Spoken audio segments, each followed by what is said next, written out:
नमस्कार, मैं डॉक्टर चिराग आपको मेरी इस चैनल में स्वागत करता हूं। आज हम सीखने वाले हैं डाइजेस्टिव सिस्टम। डाइजेस्टिव सिस्टम यानी पाचन तंत्र।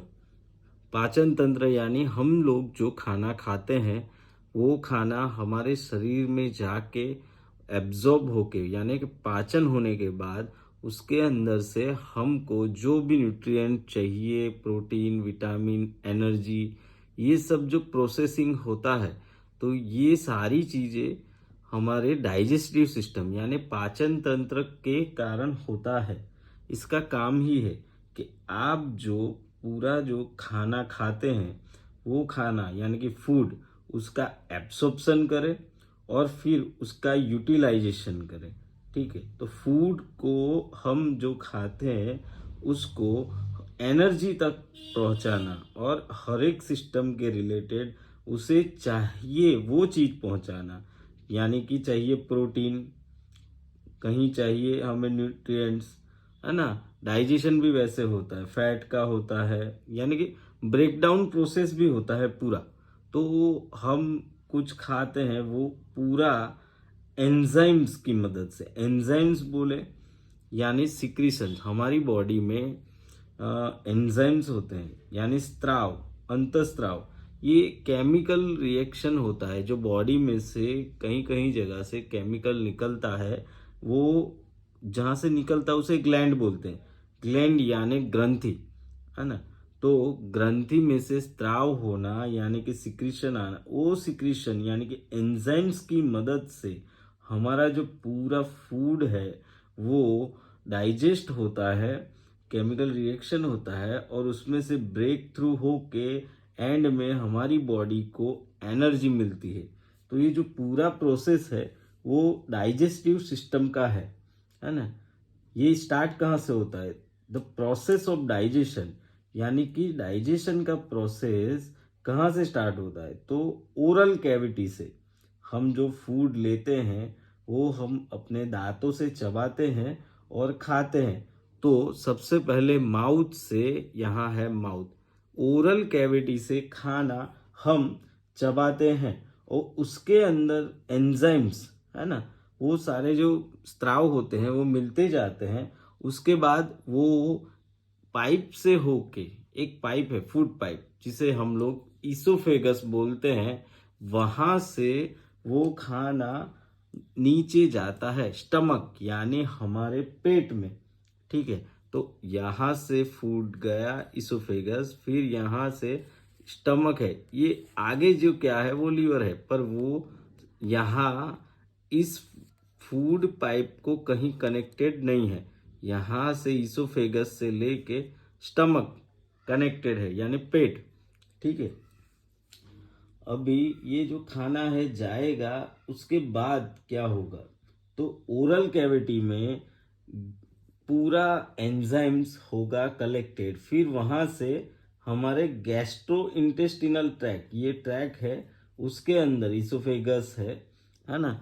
इसोफेगस के बाद स्टमक है, स्टमक के बाद हमारा नीचे से कनेक्टेड ये जो दिख रहा है वो स्मॉल इंटेस्टाइन यानी छोटी आंतें, है ना, अतड़िया, वो एक लंबा पोर्शन होता है। उसके बाद कनेक्टेड होते हैं लार्ज इंटेस्टाइन यानी बड़ी आंत, है ना, तो वो भी एक लंबा पोर्शन होता है। और उसके बाद लास्ट में जो फूड मटेरियल में से जो जो वेस्ट प्रोडक्ट होता है, तो वो जो वेस्ट प्रोडक्ट है वो यहाँ बड़े आंत में से एंड पार्ट में रेक्टम, है ना, गुदा के मार्ग से, यहाँ से ये जो एनस एंड पार्ट है, तो यहाँ से वो बाहर निकल जाता है ना। तो ये पूरा प्रोसेस है कि डाइजेशन कहाँ से होता है? ओरल कैविटी के एंजाइम से लेके गैस्ट्रोइंटेस्टिनल ट्रैक यानी कि पाचन तंत्र के एंजाइम से लेके सब जो स्त्राव होते हैं वो सब मिला के उसमें से धीरे धीरे धीरे अपनी काम की चीज़ें एब्सॉर्ब करते जाना और उस एब्सॉर्प्शन में एनर्जी प्रोड्यूस का, लिबरेशन का, हीट का जो लिबरेशन यानी कि ये सब जो हमारी बॉडी को चाहिए वो सब एब्सॉर्ब करके बनाने का जो काम है वो एंड तक पहुंचाने का काम है, वो यहीं से स्टार्ट होता है। है ना।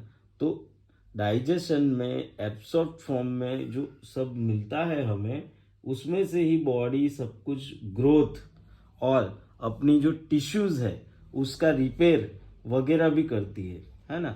यानी हमारे जो बॉडी के सेल है, कोष है, उनका ग्रोथ और उनका रिपेयर, इसके लिए जो चाहिए हीट, एनर्जी, प्रोटीन, हाँ, विटामिन, ये सब कुछ स्टेप बाय स्टेप डाइजेशन में एब्जॉर्ब होता रहता है। और जो अनएब्जॉर्ब फूड है, जो कचरा बोलते हैं, जो भी कलेक्टेड आइटम जिसको एब्जॉर्ब नहीं कर पाते या फिर वो अभी उसमें कुछ भी नहीं है, तो जो अनएब्जॉर्ब फूड रेसिड्यू होता है वो लोअर पार्ट में बड़े आंतों में से यहाँ से निकल के रेक्टम में से, गुदा से बाहर निकल जाता है, तो कचरा बाहर निकल जाता है। तो यहाँ आप देख रहे हो तो इस सिस्टम में ग्लैंड्स यानी कि ग्रंथियों का बहुत बड़ा रोल है। ग्लैंड्स के अंदर गले, मुंह में से जो गले पर जाते हैं, तो मुंह के अंदर सलाइवरी ग्लैंड्स होती हैं यहाँ, है ना, सलाइवरी ग्लैंड्स।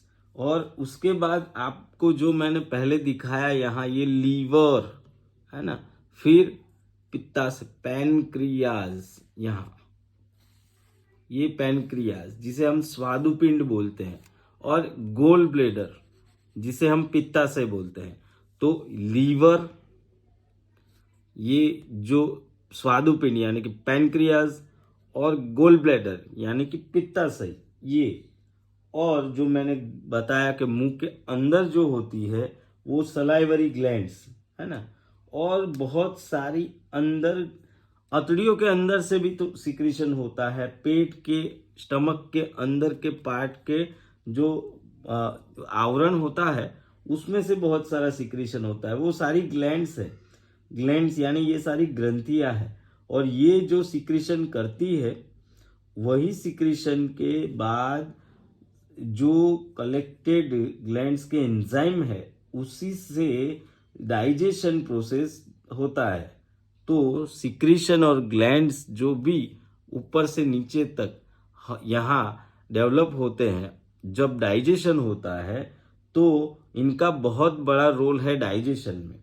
ये सिर्फ हम सिस्टम का ओवरव्यू है, तो डिटेल में नहीं बता रहा हूँ मैं कि कहाँ से क्या कनेक्टेड है, कैसे जाएगा, यहाँ पित्ताशय है तो पित्ताशय कहाँ कनेक्ट होगा, या स्वादुपिंड है तो कहाँ कनेक्ट होगा, उसमें से निकलने वाली पाइप, उसका क्या काम होगा। अभी सिर्फ ओवरव्यू के हिसाब से मैं आपको समझा रहा हूँ कि हमारी बॉडी में डाइजेशन के लिए डाइजेस्टिव सिस्टम है, पाचन तंत्र है, तो उसका काम कैसे करते हैं। तो माउथ से खाना खाते हैं, यहाँ से ट्रैक चालू हो जाता है, यहाँ सब सलाइवरी ग्लैंड्स यानी कि जो सलाइवा यानी कि जो अपने खाते हैं तो मुंह में जो पानी आता है वो सब एंजाइम्स है, तो वो यहाँ से इसोफेगस यानी कि ये फूड पाइप से अंदर जाता है। यहाँ से ये लीवर ऊपर भले दिख रहा है पर ये अलग है, आगे की साइड है, इसके पीछे डायरेक्ट ये पेट है, स्टमक, उसको ये इसोफेगस कनेक्टेड होता है। उसके बाद यहाँ से अतड़ियाँ चालू होती है, स्मॉल इंटेस्टाइन यानी छोटी अतड़ियाँ यहाँ ऐसे रखी हुई होती है, उसके ऊपर फिर लार्ज इंटेस्टाइन यानी ये जो बड़े बड़े दिख रहे हैं वो बड़ी आंतें, है ना, ये छोटी आंतों के हिस्से, फिर बड़ी आंतें, और उसके बाद एंड में रेक्टम और एनस यानी यहाँ से स्टूल पास आउट बाहर निकल जाएगा। तो ये पूरा सिस्टम है डाइजेस्टिव सिस्टम, पाचन तंत्र, जिसके अंदर ये पूरा ट्रैक काम करता है। ट्रैक के अंदर अलग अलग ग्लैंड्स है, ग्लैंड्स के अंदर सिक्रीशन होते हैं यानी कि एंजाइम्स होते हैं, यानी कि ग्रंथियों में से स्त्राव होते हैं, अंदर के आवरण में से भी स्त्राव होते हैं, सिक्रीशंस होते हैं। ये सिक्रीशन सब मिला के फूड प्रोसेसिंग होता है, और जो रेसिड्यू यानी कि कचरा बच जाता है, तो वो रेसिड्यू पार्ट रेक्टम से, एनस से बाहर निकल जाता है, जो आप लोग स्टूल पास करते हैं वही।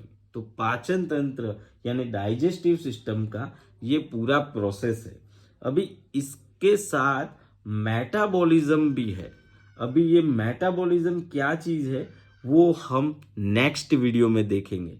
क्योंकि मेटाबॉलिज्म को समझने के लिए थोड़ा जानना भी पड़ेगा हमें कि भाई एनर्जी अपटेक और बड़े फॉर्म में से छोटे फॉर्म में, छोटे फॉर्म में से बड़े फॉर्म में फूड कैसे कन्वर्ट होता है, और ये फूड स्टफ का ऑक्सीडेशन और फूड स्टफ जो होता है उसको फिर से एनर्जी में कन्वर्ट होना, ये सारी चीज़ें मेटाबॉलिज्म में हम सीखेंगे। मेटाबॉलिज्म में कैटाबॉलिज्म और एनाबॉलिज्म दो चीज़ होती है।